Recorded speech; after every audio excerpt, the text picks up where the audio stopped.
Diz assim o texto: um pouco antes da festa da Páscoa, sabendo Jesus que havia chegado o tempo em que deixaria este mundo e iria para o Pai, tendo amado os seus que estavam no mundo, amou-os até o fim.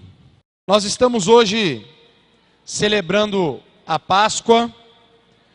O calendário cristão sempre trabalha meados do mês de março ou abril. Pastor Adriano hoje colaborou conosco na escola dominical, nós falamos sobre Páscoa também. Ele disse que a tradição aplica a data de 3 de abril, a qual teria sido a data da Páscoa que Jesus teria ressuscitado. Nós não nos prendemos muito à questão da data exatamente, mas nós sim falamos nessa manhã. Quem não esteve conosco aqui perdeu. A escola bíblica foi muito interessante. Nós trabalhamos os processos da Páscoa, algumas questões que aconteceram no decorrer desse momento tão importante na vida, não só de Jesus e dos apóstolos, mas também de todas as nossas vidas, porque a Páscoa também de alguma forma fez a diferença para cada um de nós. E quando a gente fala de Páscoa, e eu usei esse texto aqui de João 13, porque de fato é um dos textos que mais expressam o amor de Deus pelas nossas vidas. Nós vamos poder observar que chegou essa última festa, para Jesus especificamente.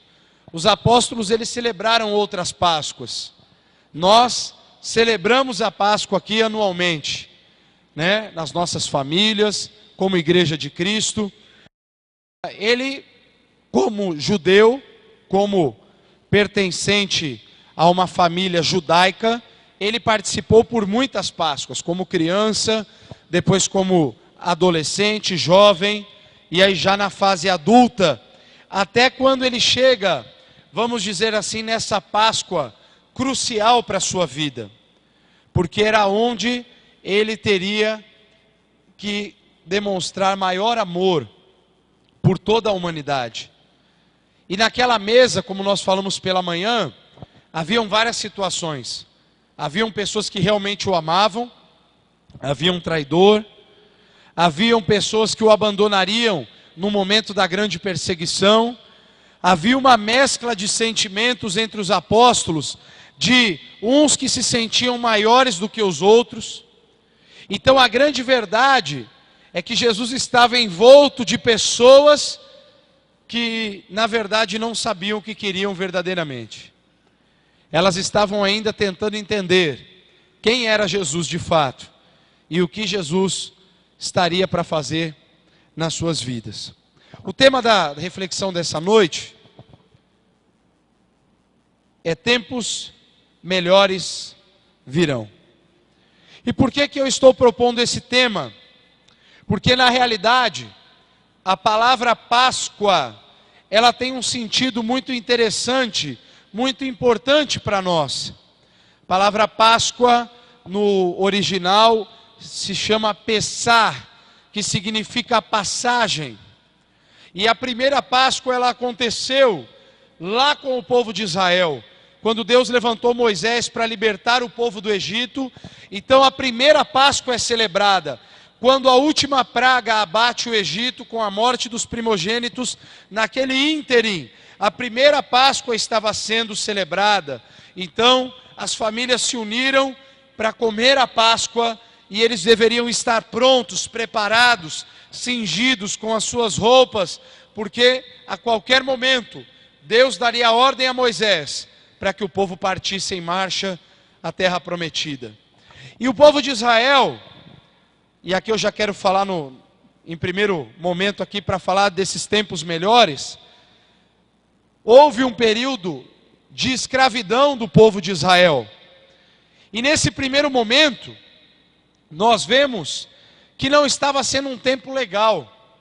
Ou seja, a primeira Páscoa, ela estava sendo uma mistura de sentimentos, aonde havia, talvez, no coração de todo o povo, uma expectativa do que estaria diante deles, mas ao mesmo tempo havia uma grande angústia, porque eles viveram por cerca de 430 anos como escravos no Egito. Então eles já estavam vivendo há mais de 10 gerações, uma geração contada a cada 40 anos, mais ou menos naquela época. Eles estavam vivendo mais de 10 gerações, filhos que nasciam já dentro de um contexto agora, não da fartura de Jacó, dos seus filhos, não mais do governo abençoado de José, mas sempre num contexto de escravidão, de uma idolatria que assolava o Egito, milhares de deuses à volta, e Israel, que só tinha sempre aprendido a adorar a Yahvé, o único Deus, então, até então conhecido como o Deus de Abraão, o Deus de Isaac e o Deus de Israel. Era essa a referência que o povo tinha. Então, depois desses 400 e poucos anos, Deus levanta alguém muito especial. Deus levanta Moisés para realizar uma obra que nós podemos dizer extraordinária. Agora preste atenção nisso. Texto no capítulo 12 de Êxodo, versículo 1 até o 11, diz assim: O Senhor disse a Moisés e Arão no Egito: Este deverá ser o primeiro mês do ano para vocês. Digam a toda a comunidade de Israel que no 10º dia deste mês, todo homem deverá separar um cordeiro ou um cabrito para a sua família, um para cada casa.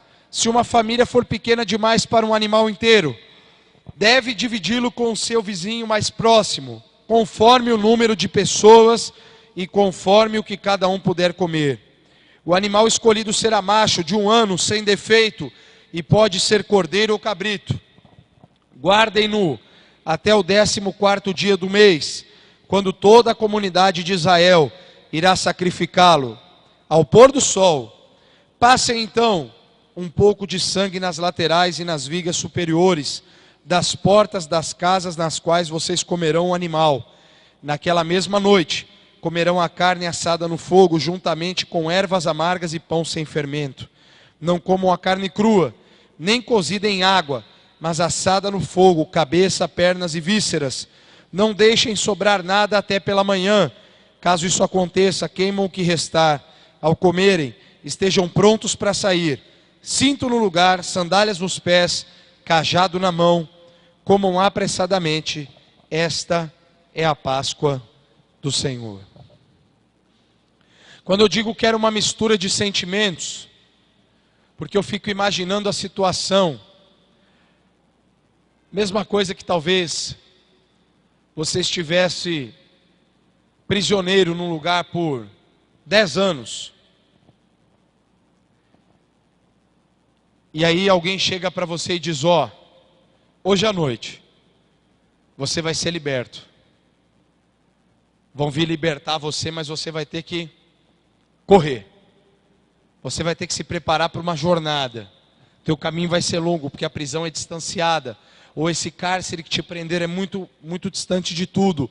Então, você vai precisar comer. Só que essa refeição que você vai fazer, você vai comer de pé, com o prato na mão, todo vestido, preparado. Quando você escutar o sinal, você vai correr. Era mais ou menos essa a expectativa do povo. Estava vendo as 10 pragas se concretizarem nessa 10ª, que seria o anjo da morte passando pelo Egito. Eles já tinham observado 9 pragas passando pelo Egito naquele período. O povo de Israel, cada vez que viu o poder de Deus se manifestar, mais ainda o faraó agravava os castigos e as penas para os escravos israelitas.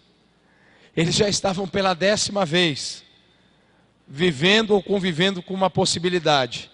Será que vem outra praga e o faraó, de alguma forma, reverte ela? Ou se arrepende, Moisés ora, mas depois ele desiste de nos libertar e dificulta ainda mais esse processo? A Páscoa para os judeus ali, no caso para os israelitas, para o povo hebreu, estava sendo muito difícil, porque quando você vive por muito tempo numa realidade, num contexto, e algo novo é apresentado para você, e algo tão diferente, porque sair de um contexto de escravidão para uma promessa de liberdade, para uma terra que mana leite e mel, para um lugar de abundância, para um lugar de posses, onde o povo agora viveria verdadeiramente essa Páscoa, de sair do tormento da escravidão para algo novo. Eu fico imaginando como estava o coração daquele povo. Eu imagino o coração de Moisés, tendo plena convicção daquilo que estava falando, e ao mesmo tempo vendo um povo completamente inseguro com relação àquelas promessas que Deus havia feito para ele no monte. E aí Moisés estava à frente desse povo, e aí é legal porque Deus estabelece um decreto a partir daqui. O que ele diz para Moisés no texto que nós lemos? Este deverá ser o primeiro mês do ano para vocês. Parece que Deus começa agora a estabelecer um calendário. A história de vocês, o cronos de vocês vai mudar agora. Vai começar a partir de agora. A Páscoa, a passagem de vocês da escravidão para a nova vida, vai ser o marco de uma nova história que eu vou estar escrevendo na vida de vocês. E é muito interessante porque a gente vê essa proposta de Deus para nós muitas vezes. Às vezes você está vivendo aprisionado a alguma coisa, algo te prende. Pode ser um sentimento ruim, uma tristeza, um trauma, uma decepção, um vício. Eu não sei quais podem ser as algemas que têm escravizado você de alguma forma na presença de Deus. Mas eu quero dizer uma coisa para você. Da mesma forma como Deus permitiu por muito tempo que Israel fosse escravizado, esse mesmo Deus disse, basta, o tempo da escravidão acabou. E eu faço um panorama aqui da escravidão com o período da desobediência, com o momento em que o homem e a mulher desobedeceram a Deus, e Deus permitiu que eles fossem expulsos. O próprio Deus disse, desapareçam do jardim. Vocês vão viver longe dessa promessa. Vocês vão viver longe desse Éden, até que um dia vocês possam voltar do jeito certo. O paraíso está fechado para vocês temporariamente. O paraíso estava fechado temporariamente para Israel. Haviam alguns aprendizados que Israel precisaria ter naquela faculdade da vida. E é interessante, porque a partir desse momento, Deus fala agora, eu quero começar a escrever uma nova história na vida de vocês. Agora eu quero começar a propor um novo tempo. E logicamente, se a gente olhar para a história do povo de Israel, nós vamos ver que Israel ainda sai do Egito, vaga pelo deserto, e chega um determinado momento em que acontece algo diferente.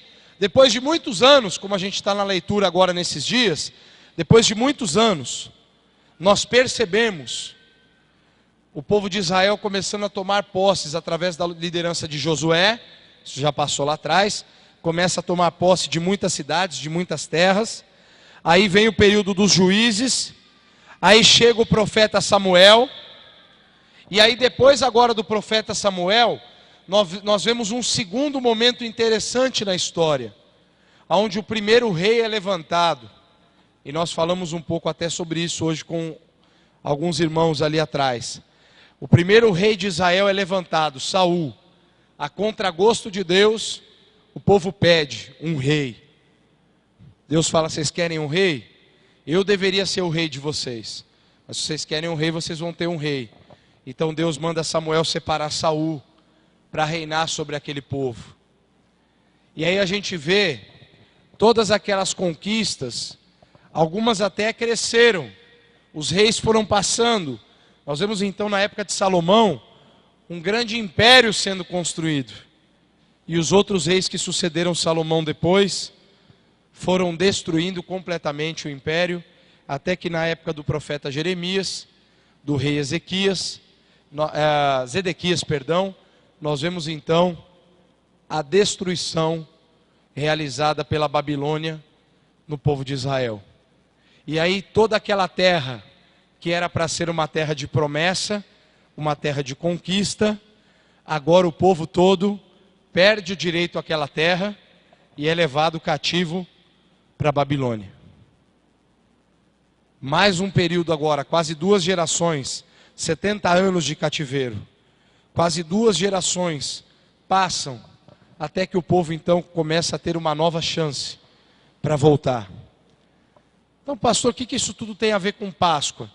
Eu estou citando algumas passagens para vocês. Alguns momentos de transição. Alguns momentos em que o povo de Israel precisou viver como experiência para entender o que seria aqui em segundo lugar a verdadeira Páscoa para nós. E essa verdadeira Páscoa, ela acontece na plenitude dos tempos, aonde nós vemos um texto muito interessante do Evangelho de Lucas, capítulo 22, versículo 7 ao 20, a leitura um pouco extensa, que diz o seguinte: finalmente, chegou o dia dos pães sem fermento, no qual deveria ser sacrificado o cordeiro pascal. Jesus enviou Pedro e João dizendo: vão preparar a refeição da Páscoa. Onde queres que a preparemos? Perguntaram eles. Ele respondeu: ao entrarem na cidade, vocês encontrarão um homem carregando um pote de água. Sigam-no até a casa que ele entrar e digam ao dono da casa: o mestre pergunta, onde é o salão de hóspedes no qual poderei comer a Páscoa com os meus discípulos? Ele lhes mostrará uma ampla sala no andar superior, toda mobiliada. Façam ali os preparativos. Eles saíram e encontraram tudo como Jesus lhes tinha dito. Então prepararam a Páscoa. Quando chegou a hora, Jesus e os seus apóstolos reclinaram-se à mesa e disse-lhes: desejei ansiosamente comer esta Páscoa com vocês antes de sofrer, pois eu lhes digo, não comerei dela novamente, até que se cumpra no reino de Deus. Recebendo um cálice, ele deu graças e disse: tomem isso e partilhem uns com os outros, pois eu lhes digo que não beberei outra vez do fruto da videira, até que venha o reino de Deus. Tomando o pão, deu graças, partiu e deu aos discípulos, dizendo: isto é o meu corpo, que é dado em favor de vocês. Façam isso em memória de mim. Da mesma forma, depois da ceia, tomou o cálice, dizendo: esse cálice é a nova aliança no meu sangue, derramado em favor de vocês. Eu contei um pouco da história de Israel, para a gente entender um momento exatamente crucial na história agora, não só do povo de Israel, mas que começa a partir de Israel, porque nós sabemos que Jesus Cristo, o Filho de Deus, o Messias prometido, ele vem da tribo de Davi, da tribo de Judá, descendente de Davi. Ele é judeu. Então o povo judeu foi um povo escolhido por Deus. Na época, povo hebreu ainda, chamado a descendência de Abraão, para trazer a representação de Deus para a humanidade, para glorificar o nome de Deus no meio dos povos. E quando chega, e Paulo escreve isso lá em Gálatas capítulo 4, versículo 4, não está aqui o texto, ele escreve assim: na plenitude dos tempos, Deus enviou o seu Filho, nascido de mulher. E Paulo vai transcorrendo o texto depois dizendo da importância da chegada de Jesus, porque no momento mais importante da história da humanidade, Jesus é enviado com um projeto extraordinário. Não só agora promover um sacrifício temporário, não só agora promover um sacrifício que passa, um sacrifício que era necessário ser feito todos os anos, para que o perdão dos pecados do povo fosse alcançado, para que as pessoas alcançassem o perdão uma vez por ano. O povo tinha que oferecer sacrifícios a Deus. O sumo sacerdote também tinha que ir lá diante de Deus para liberar o povo. A Páscoa era celebrada agora como um memorial. E quando a gente faz um transporte dessa Páscoa antiga para a nova, e a gente vê Jesus comemorando esta mesma Páscoa que o povo de Israel comemorou lá atrás, milhares de anos antes, nós vemos também Jesus dizendo o seguinte: só que agora, o verdadeiro sacrifício não é mais um carneiro ou um cabrito que vai ser oferecido numa mesa para simbolizar alguma coisa.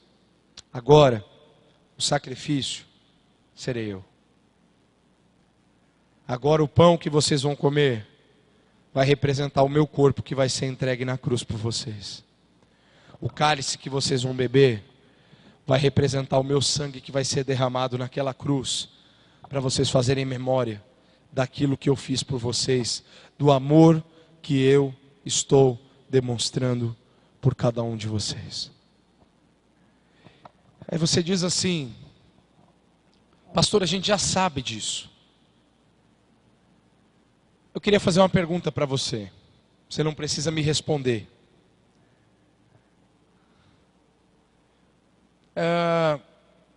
Vou tentar pegar aqui. Quem é crente há mais, quem é cristão há mais de 5 anos aqui? Levanta a mão.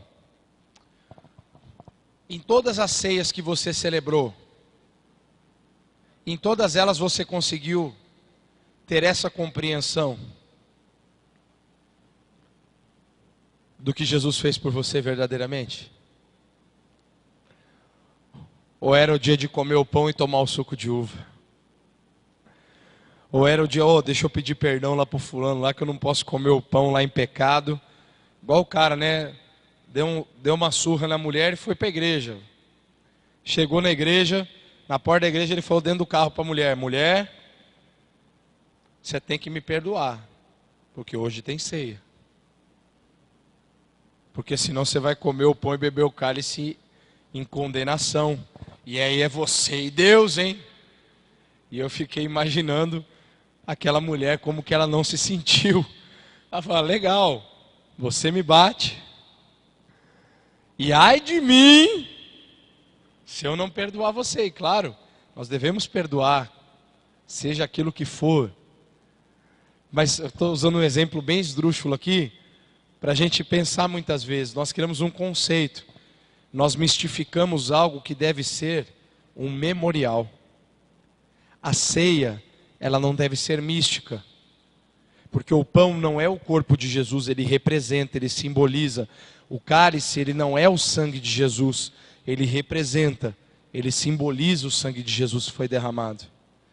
Agora, muito mais do que algo místico, o momento dessa Páscoa que a gente celebra todo mês, né? Dessa memória que a gente faz daquele momento tão especial de Jesus na cruz, morrendo e ressuscitando ao terceiro dia, quando você pega aquele pão e o cálice, e você tem o privilégio de lembrar da onde Jesus te tirou um dia e do que Jesus fez pela sua vida. Aí você diz assim: pastor, mas eu vou ficar lembrando das minhas desgraças. Você não precisa lembrar de desgraça. Você lembra das coisas por causa da graça. Porque foi a graça de Deus que te tirou daquela desgraça. Foi a graça de Deus que te libertou daquela desgraça de vida, que te fazia servir ao diabo e que te tornava alguém escravo do pecado. E essa graça, maravilhosa graça, faz você agora se lembrar, não mais com medo de que aquela velha vida volte, mas com a convicção de que Jesus e o poder da cruz libertou você da maldição do pecado, e você agora reina sobre o pecado. Você não é mais escravo dele, você pode ser senhor sobre o pecado. Você pode dar ordens às tentações que vêm contra a tua vida e você dizer: Satanás, se aparta de mim, porque eu não vou me sujeitar mais àquilo que você está propondo para a minha vida. Meu irmão, isso é graça. Então quando você pega aquele pedaço de pão, você fala assim: Jesus, o teu corpo me deu o privilégio de poder resistir às tentações. O teu corpo me deu o privilégio de poder ser uma pessoa diferente. O teu corpo que foi moído na cruz me deu o privilégio de entender as pessoas que elas são tão pecadoras e falhas assim como eu. Senhor, o teu sangue que foi derramado na cruz me fez entender que os meus pecados me afastavam da tua presença, que as minhas falhas, elas jamais poderiam ser remediadas se não fosse aquele sangue que o Senhor verteu. Então, Senhor, muito obrigado, porque esse cálice, esse suco de uva, ele me faz lembrar daqueles escravos que entraram nas tuas mãos e nos teus pés. Eles me fazem lembrar dos açoites que o Senhor levou na cruz por minha causa. Porque às vezes a gente não entende, como muitos daqueles homens não entenderam. Para os judeus, o Messias não precisava morrer, o Messias tinha que vencer. O Messias tinha que ser um rei poderoso, um rei forte, alguém que faria a diferença na nação de Israel. Mas Jesus fez muito mais do que vencer uma batalha. Jesus consumou uma obra que, humanamente falando, era impossível de ser completada. A humanidade toda estava aos pés do diabo, condenada, escravizada. Jesus consuma uma obra na cruz que ninguém é capaz de compreender. Hoje de manhã nós tivemos um momento no final da aula, podendo nos lembrar do que Jesus fez. Agora, o povo de Israel celebrou a primeira Páscoa. Na plenitude dos tempos, Jesus vem como um homem nascido de mulher, Filho de Deus, Todo-Poderoso, vive no meio dos homens, celebra uma Páscoa extraordinária para deixar uma lição para a sua igreja. Eu estou fazendo isso por causa de vocês, por amor a vocês, porque eu tenho algo muito maior para vocês do que vocês podem sequer imaginar. Eu tenho certeza que antes da gente conhecer Jesus, a gente não podia imaginar uma vírgula do que Ele faria na nossa vida, do que Ele faria na nossa família. Tem tanta gente aqui que cresceu sem nada. Eu já ouvi tantas histórias aqui de pessoas que não tiveram uma oportunidade boa na vida, como muitos de nós tivemos, de ter um pai e uma mãe em casa, de ter uma família. Muita gente cresceu sem isso. E o Evangelho proporciona famílias para nós. O Evangelho proporciona você casar, ser pai ou ser mãe, você ter filhos que estão à sua volta, à sua mesa. Você antes talvez passou tantos dias e dias de celebrações no mundo, que você não tinha sentido para vivê-los, porque você não vivenciava aquilo. E você, dentro do corpo de Cristo, saber que agora você tem uma família muito maior do que você pode imaginar. Você saber que você tem uma família fora de quatro paredes. Eu já passei por alguns lugares, e sabe o que é muito interessante?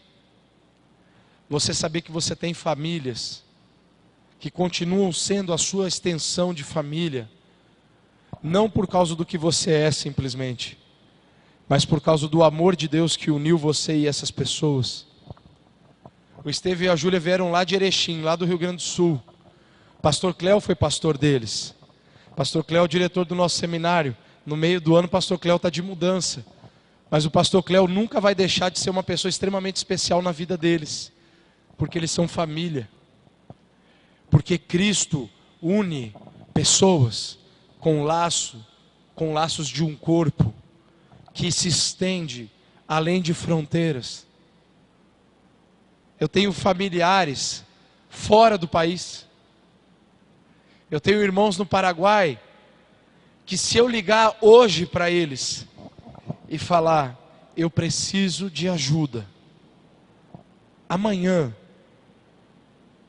um desses irmãos vai estar aqui em Campinas descendo, falando, pastor, o que aconteceu? Nós estamos aqui. Porque família não é simplesmente o que o nosso sangue é capaz de reproduzir, mas a família de Cristo é aquela que foi forjada por um sangue puro, por um sangue santo, por um sangue inculpável, Jesus Cristo formou essa família. Você poder olhar para as pessoas que estão à sua volta e você saber que apesar de qualquer coisa que acontecer nessa vida, você tem pessoas ao teu lado. Você tem pessoas que se importam com você. Pode ser que nem todo mundo conheça e converse com todo mundo, mas eu tenho certeza aqui que todo mundo aqui tem alguém para olhar para o lado, para dizer assim, ó, eu tenho fulano. O fulano já foi importante na minha vida. Fulano já foi importante na minha conversão. O fulano fez a diferença na minha história. Até hoje o fulano continua fazendo a diferença na minha casa. E você vai vendo que isso é algo que se perpetua. Eu tenho pessoas que eu deixei agora lá em Botucatu, que a minha relação com eles agora não tem a ver com a igreja. Elas transcendem uma igreja. Porque a minha história na igreja de Botucatu se encerrou dia 28 de junho de 2015. Ali acabou. Deus disse, acabou aqui, ó. Não tem mais vínculo. Tem o vínculo de irmão. Mas qualquer outro vínculo se rompeu dia 28 de junho. Mas existem algumas pessoas, algumas famílias, que os vínculos são eternos. Porque eles ficam. Porque família não é algo que você consegue criar. É algo que Deus prepara para você existir.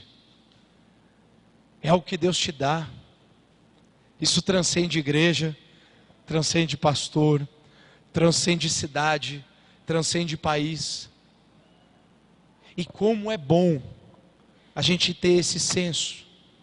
Porque para mim, quando eu falo de Páscoa, quando eu falo de fazer memória do que Jesus fez, eu não consigo entender uma igreja que não é uma família. Eu não consigo entender um corpo que não se entende como uma unidade. Então toda vez que eu falar sobre esse assunto, eu vou quase que falar a mesma coisa. Porque para mim, o importante não é o que nós fazemos, e sim aquilo que nós nos tornamos a partir da graça de Deus. A partir daquilo que eu ouço de vocês. Eu vou fazer visita para vocês e vocês contam as histórias de vocês. Pastor, minha vida foi assim, a minha conversão foi no ano tal, eu passei por isso, aconteceu isso. Aí os pastores que passaram pela nossa vida nos influenciaram assim, assim. Famílias da igreja que passaram pelas nossas vidas aconteceram assim, assim, assim. Nós estamos aqui na Pedra Viva há tanto tempo, mas nós viemos de um outro contexto, de uma outra cidade. E a nossa história lá foi assim. Cada um tem uma história para contar. Agora, sabe o que é mais engraçado? Todas essas histórias, elas sempre se remetem ao mesmo e único Cordeiro.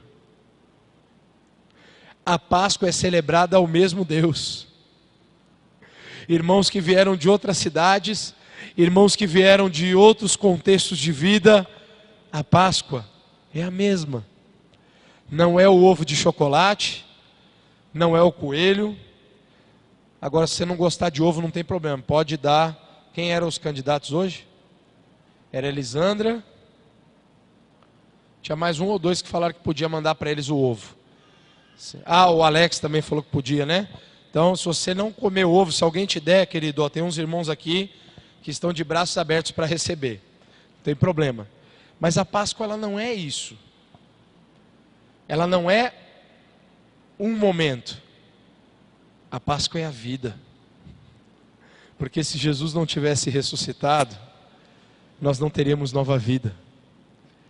Se Jesus não tivesse morrido numa cruz e ressuscitado, você nunca poderia ter experimentado o que significa a graça e o amor de Deus.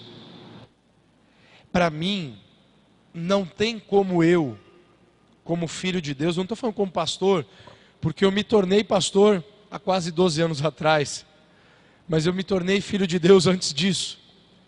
Eu me converti, Deus transformou minha vida, e depois Ele me chamou para ser pastor, para estar pastoreando. Depois só. Eu não nasci pastor. Eu acredito que desde o ventre da minha mãe, Deus me separou já, como alguém chamado por Ele. Mas eu só fui descobrir isso, na verdade, muito tempo depois.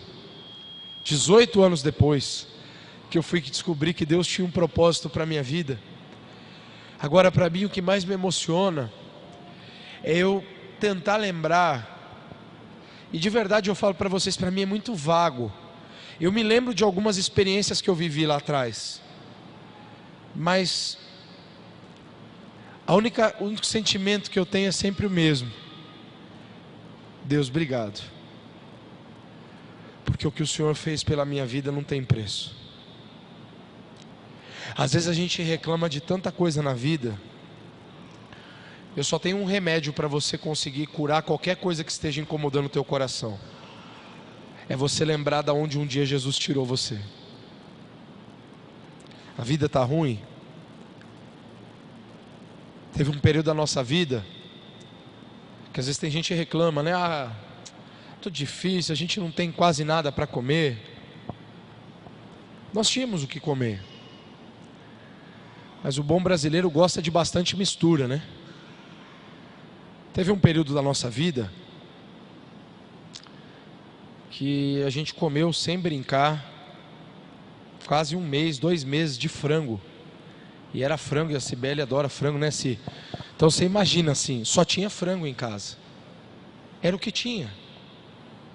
Porque na época estava assim, tipo 10, 12 reais a carne, e o frango estava 3 e pouco. Então como é que você fazia? Era o que a gente podia comprar. E eu e a Márcia, a gente até quase brincou, que a gente quase começou a crescer pena no braço, de tanto frango que comia. Mas aí, e olha que eu fui bem reclamão com isso já. Não tem carne para comer? Então parecia que não tinha mais nada, né? Tinha arroz, feijão, salada. Tinha às vezes até uma farofa para dar graça, né? Tinha ovo frito se quisesse, mas não tinha carne, né? Então parece que o mundo estava desabando, Deus não era justo, Ele não me amava. Eu sei que vocês nunca se sentiram assim, vocês não têm problema com isso, eu já tive. Até o dia que eu fui para Cuba pela primeira vez em 2012. E o frango que eu tanto reclamava, que eu comi quase 2 meses seguidos, eles podem comer uma coxa e sobrecoxa por mês, por família. E muitas vezes é a única carne que eles comem. Eu tinha todo dia em casa. Eu podia fazer frito, assado, molho com batata, sem batata, com cenoura, o que tivesse, na churrasqueira. Eles têm uma coxa e sobrecoxa por mês. Não é por pessoa, é por família. Que eles anotam na caderneta e que o governo dá para eles. Se eles quiserem a mais, eles têm que comprar. O salário médio de um cubano é 10 dólares, 15 dólares por mês. Eu estou indo agora em maio para lá. O projeto que eu participo, nós sustentamos 33 missionários. Com R$1.000 você sustenta um pastor tempo integral em Cuba por 1 ano. Com R$1.000. Não é por mês, por ano. 80 e poucos reais por mês, 20 dólares é o salário que a gente dá para os missionários. Eles conseguem comer frango, ou até às vezes umas bistecas de porco, quando alguém mata um animal lá e vende para levantar dinheiro. Com esse recurso eles conseguem às vezes comer umas 4 ou 5 vezes por mês. Uns 2 pedaços de carne para dividir entre 4 ou 5 na família. Às vezes a gente não sabe tudo que tem. Os meninos lá, eles não sabem o que é ovo de chocolate, eles nunca viram. Porque sabe o que é a Páscoa para os meninos cubanos crentes? Porque o país não ensina sobre isso. O regime do país, ele não ensina sobre o cristianismo, não é um país cristão. Então muitos se ligam muito para a Páscoa. Os meninos crentes, para eles a Páscoa é que Jesus ressuscitou. Porque eles só têm a igreja. Eles só têm a referência bíblica. Eu perguntei para um menino se ele já tinha comido um ovo de Páscoa. E ele me perguntou de que animal que era esse ovo. porque eles só conheciam ovo de galinha. Então que ovo era esse diferente que a gente comia aqui no Brasil? E eu expliquei para ele que era um ovo feito de chocolate. E ele tentou imaginar, porque no máximo que tem são alguns chocolatinhos que eles nunca comem, porque custa normalmente $1 um chocolate, para um pai que ganha $10 por mês para sustentar a casa. Onde o filho de um pastor, uma vez, eu estava comendo uma barrinha de cereal. Eu sempre levo, inclusive quem sentir no coração pode doar, meu irmão, que a gente come lá, porque lá a coisa é meio difícil. Eu estava no fundo da igreja comendo uma barrinha de cereal para passar um período ali. O filho do pastor entrou, o Titiarito, ele é magrinho assim, Osiel o nome dele, a gente apelidou ele de Titiarito. Ele chegou e ficou olhando para mim, ele sentou na cama na frente, estava eu e mais 2 jovens lá do grupo, e ele ficou olhando, e ele perguntou em espanhol, falou: o que é isso, pastor? É um doce? Aí eu quase assim, ô cara, é uma barrinha de cereal, né? Eles quase não comem bala lá. Então, aí eu expliquei mais ou menos para ele o que consistia aquilo. E ele quieto. Ele não pedia nada. Ele falou assim: que legal. Eu falei: você quer experimentar uma? Eu tinha mais umas 80 na minha mala, né? Eu falei: você quer experimentar uma? Ele falou: eu quero. Aí eu dei uma para ele, chocolate com morango, acho que era. Aí ele abriu e ele mordeu só a ponta, só um pedacinho, e guardou. Aí eu falei assim: você não gostou? Ele falou: é um dos melhores doces, porque lá doce eles falam caramelo. Ele falou: pastor, ele é um dos melhores caramelos que já provei em minha vida.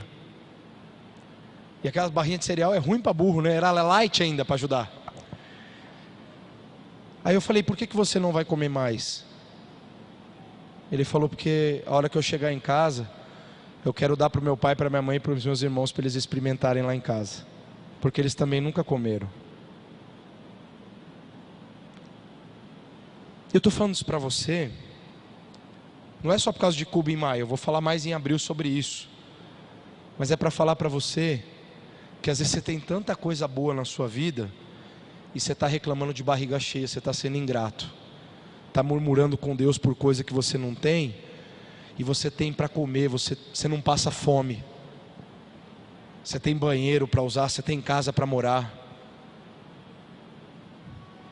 e mais importante do que tudo isso, você tem o céu para morar. E às vezes você está descontente com Deus, porque você não tem a carne que você queria comer naquele dia. É claro que é bom. Vocês lembram do Sérgio, que veio aqui, o cubano, cantar? Está aqui no Brasil estudando. Primeira vez que ele veio aqui, lá em Botucatu, tinha um jantar de casais, e eu levei ele e a esposa dele para irem no mercado comigo buscar carne. Um bom crente, a gente gosta de uma carninha, né? E era um churrasco dos casais. Tinha só uns 30 casais mais ou menos para comer. Então você imagina 30 casais, a gente pegou bastante carne. E aí o que aconteceu? Eles não tinham entrado num mercado assim, aqui em São Paulo. E aí eu fui até o açougue do mercado com eles. Eu já tinha feito a encomenda, e a encomenda era tipo 25, 30 quilos de carne. A gente pegou bastante assim, porque o povo lá comia meio largadão assim, bonito. Aí veio a sacola. Quando vinha a sacola, as carnes estavam penduradas na geladeira. E ele perguntou assim para mim: pastor, qual é a quantidade que cada pessoa pode comprar para levar para casa? E eu, bem desligadão de tudo, falei: se eu tiver dinheiro, eu compro o mercado inteiro hoje, põe num caminhão e levo para minha casa. Ele começou a chorar na frente do vidro do açougue. Ele falou: pastor, isso aqui sempre foi ensinado para nós a vida inteira que era uma mentira.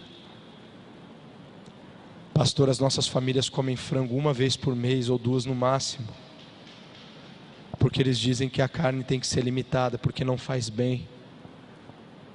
Pastor, olha isso aqui. Vocês têm tudo, pastor. O brasileiro tem tudo. Vocês têm tudo para comer. Pastor, nós não temos isso. Pastor, no aniversário de alguém a gente faz alguma coisa diferente. Uma vez por ano. Vocês têm tudo, pastor. E ele estava alguns meses no Rio. E aí ele passou uma semana em casa. Ele falou, por que o povo reclama tanto, pastor? Por que os irmãos da igreja são tão tristes aqui no Brasil, se vocês têm tudo para comer? Se vocês têm casa para morar, vocês têm tudo. Por que para vocês é tão difícil?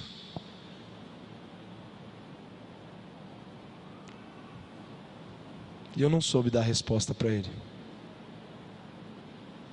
Até hoje eu não sei. Porque é verdade. Nós temos tudo.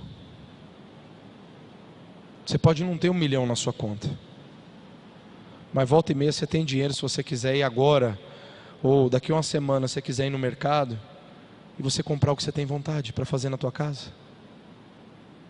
Para convidar alguns amigos para estarem com você. Meus irmãos, Jesus morreu por algo muito maior. Eu estou usando algo tão elementar e simples para ilustrar para você o seguinte: Jesus morreu, não foi para te dar simplesmente uma vida mais legal, dinheiro no banco e essas coisas. E as igrejas da teologia da prosperidade que me perdoem, porque vai para a internet. Porque Deus não morreu para eu me tornar um rei na terra. Ele morreu na cruz para eu me tornar filho de Deus e poder adorar por toda a eternidade o Rei dos Reis e o Senhor dos Senhores. Então você não foi chamado para se tornar rei aqui, meu irmão. Você foi chamado para se tornar um adorador que adora ao Senhor em espírito e em verdade. E que aprende a agradecer pelo que tem e pelo que não tem. Agora eu já estou mais acostumado, mas quer saber a consequência da minha volta depois de Cuba no primeiro ano? A Márcia lembra, eu fiquei 1 semana sem comer direito. Porque às vezes quando eu via comida na minha frente eu começava a lembrar deles e chorava. Eu lembrava dos irmãos que às vezes ficavam esperando a gente terminar de comer para comer o que ia sobrar da nossa comida, porque era mais do que tudo que eles tinham sempre. E por 1 semana eu não conseguia comer direito. E eu falava, Deus, eu tenho tudo. E por que às vezes eu reclamo tanto? Eu tenho família, eu tenho uma igreja, eu tenho um carro para andar, eu tenho roupa para vestir. Eu dei um sapato, eu vou terminar só com esse exemplo para finalizar a mensagem. Todo ano eu volto quase sem nada, eu levo tudo. Inclusive esse ano eu vou fazer a mesma coisa. O único sapato que me sobrou é esse aqui. No ano passado eu levei 2 para Cuba, eu tinha 3. Esse é o meu último. Por isso que se você repara em roupa, normalmente você vai ver que o pastor está sempre com o mesmo sapato. É esse aqui. É o único que eu tenho. E não é por coisa. Se eu quisesse eu ia lá, comprava um outro. Esse aqui está me servindo bem por enquanto. E eu aprendi um exemplo. Não é por isso que eu estou proibindo de você comprar nada disso não. Mas eu aprendi com um irmão lá. Quando eu dei o sapato para ele, ele falou, pastor, veio em boa hora, porque não dava para consertar mais. Aí eu falei, por quê? Ele falou, porque eu já tenho esse sapato há 4 anos. E eu já levei para o reparador 3 vezes. E ele falou que agora não dá para colar mais nada embaixo. Ele já tinha ganho usado 4 anos antes. Ele já estava usando um bom tempo.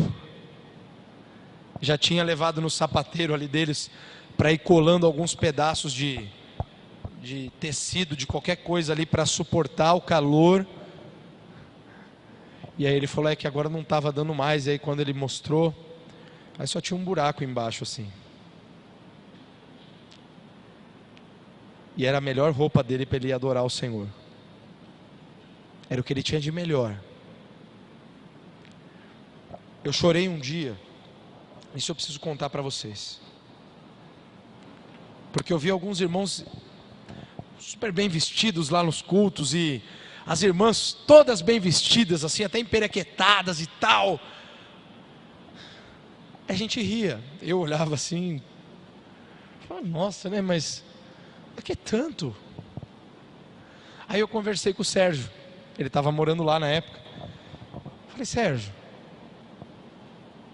por que o povo vem com tanta coisa assim? E tinha até uma moça que estava com uma roupa bem extravagante, assim, bem diferente. Ele falou assim, pastor, o cubano, ele só vem com a melhor roupa dele para a casa de Deus. O que essa moça está usando é o que ela tem de melhor no coração dela.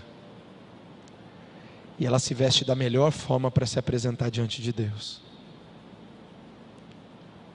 Você olhava e você via que era o melhor mesmo, mas era único. Porque como tinham seminários, tinham 3, 4 dias à noite os cultos. E a pessoa vinha praticamente com a mesma roupa.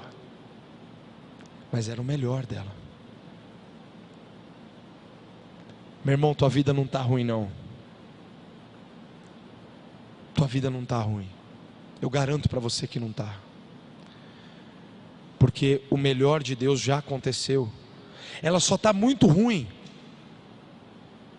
se algo ainda não aconteceu com você, que é o Pessah, a passagem, a Páscoa. Se Jesus ainda não passou pela tua vida, aí ela está ruim. Aí de fato ela não tem sentido. Porque a nossa vida ela só é boa quando Jesus já passou por nós. E eu quero concluir essa mensagem dizendo exatamente isso.